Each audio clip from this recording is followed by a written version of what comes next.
اعوذ باللہ من الشیطان الرجیم بسم اللہ الرحمن الرحیم۔ عزیز طلباء السلام علیکم۔ گورنمنٹ ڈگری کالج فورڈ آباد کی طرف سے اردو کے لیکچر کے ساتھ میں ہوں پروفیسر خضر عباس۔ آج ہم اپنی اردو کی کتاب کا سبق نمبر 7 پڑھنے لگے ہیں۔ یہ ایک اسٹیج ڈرامہ ہے، اس کو یک بابی ڈرامہ یا ون ایکٹ پلے کہا جاتا ہے۔ یہ مرزا ادیب نے لکھا ہے اور اس کا عنوان ہے دستک۔ اس کے کردار ہیں 3: ڈاکٹر زیدی، بیگم زیدی اور ڈاکٹر برہان۔ یہ ون ایکٹ پلے ہوتا ہے جو ایک ہی منظر میں سارے کا سارا ڈرامہ نمٹا لیتے ہیں۔ ویسے جو اسٹیج ڈرامہ ہوتا ہے وہ 3 ایکٹ یا 5 ایکٹ ہوتا ہے، یعنی 3 مختلف یا 5 مختلف مناظر اس میں دکھائے جاتے ہیں، لیکن ون ایکٹ پلے میں صرف ایک ہی منظر دکھایا جاتا ہے۔ تو یہ منظر دیکھ لیجئے، یہ ڈاکٹر زیدی کا کمرہ ہے۔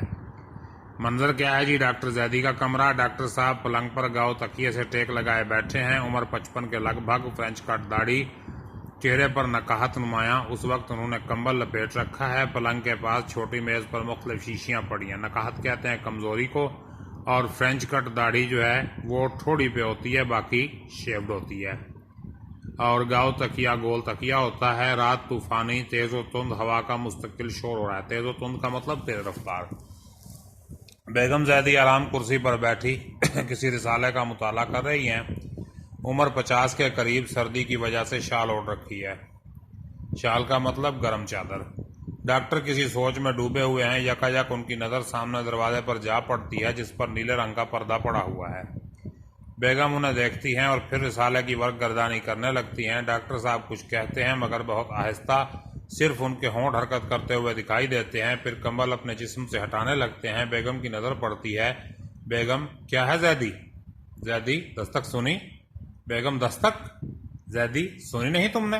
ڈاکٹر صاحب کے ہاتھ رک جاتے ہیں۔ بیگم: ہو تو سنو بھی، کہاں ہے دستک؟ کہاں ہے دستک؟ یہ کیا کہہ رہی ہو تم؟ دیکھو تو جا کر، کوئی آیا ہے دروازے پر، کوئی کھٹکھٹا رہا ہے دروازہ۔ کوئی نہیں ہے، صاف آواز آ رہی ہے۔ نہیں جانا چاہتی تو میں خود۔ ڈاکٹر صاحب کمبل ہٹانے لگتے ہیں۔ بیگم رسالہ کرسی پر رکھ کر اٹھتی ہیں اور ان کی طرف آتی ہیں۔ کیا کر رہے ہیں آپ؟ دیکھتا ہوں دروازے پر کون ہے، تم تو جاتی ہی نہیں۔ مہربانی کر کے بیٹھے رہیے، دروازے پر کوئی بھی نہیں ہے۔ تو یہ دستک؟ بیگم ان کے گرد کمبل لپیٹنے لگتی ہے۔ تیز ہوا کا شور ہے۔ تیز ہوا دروازے پر دستک دیا کرتی ہے، تم جا کر دیکھو تو ذرا۔ میں کہتی ہوں کوئی نہیں، خواہ پریشان ہو رہے ہیں۔ ذرا سنو تو، صاف، بالکل صاف، دستک نہیں تو اور کیا ہے؟ آپ کا وہم ہے۔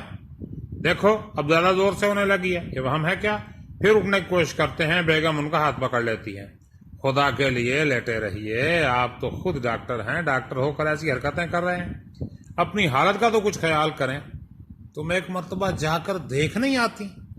میں جانتی ہوں دروازے پر کوئی نہیں، خیر دیکھ آتی ہوں۔ یوں سر کو جنبش دیتی ہیں، یوں سر کو ہلاتی ہیں، سائڈ پہ جھٹکتی ہیں، جیسے اس کام کو بگاڑ سمجھ رہی ہوں۔ بگاڑ کا مطلب ایسا کام جس کا کوئی معاوضہ نہیں۔ دروازے کی طرف جاتی ہیں۔ زیدی انہیں ٹکٹکی باندھے دیکھتے رہتے ہیں۔ ٹکٹکی باندھنے کا مطلب ہے نظر جما کے دیکھنا۔ بیگم پردے کے پیچھے چلی جاتی ہیں۔ 2-3 لمحوں کے بعد پردے سے باہر آتی ہیں۔ زیدی: کون ہے؟ کون ہوگا؟ بیگم واپس آتی ہے۔ تم نے دروازہ کھولا تھا؟ ذرا غصے سے: تو کیا دروازہ کھولے بغیر ہی کہہ رہی ہوں؟ نہ جانے بیٹھے بیٹھے کیا ہو جاتا ہے آپ کو، کوئی آئے گا تو کال بیل نہیں دیکھے گا، دروازے پر ہی دستک دے گا۔ ڈاکٹر اور بیگم ایک دوسرے کو دیکھتے ہیں۔ ڈاکٹر کی نظروں میں بے اعتباری سی ہے اور بیگم کی نظروں میں شکایت۔ مگر یہ دستک؟ بیگم الفاظ کاٹتے ہوئے کہ آپ آرام نہیں کریں گے ڈاکٹر ہو کر؟ یہ کہ الفاظ کاٹ کر بار بار مجھے کیوں بتا رہی ہو کہ میں ڈاکٹر ہوں؟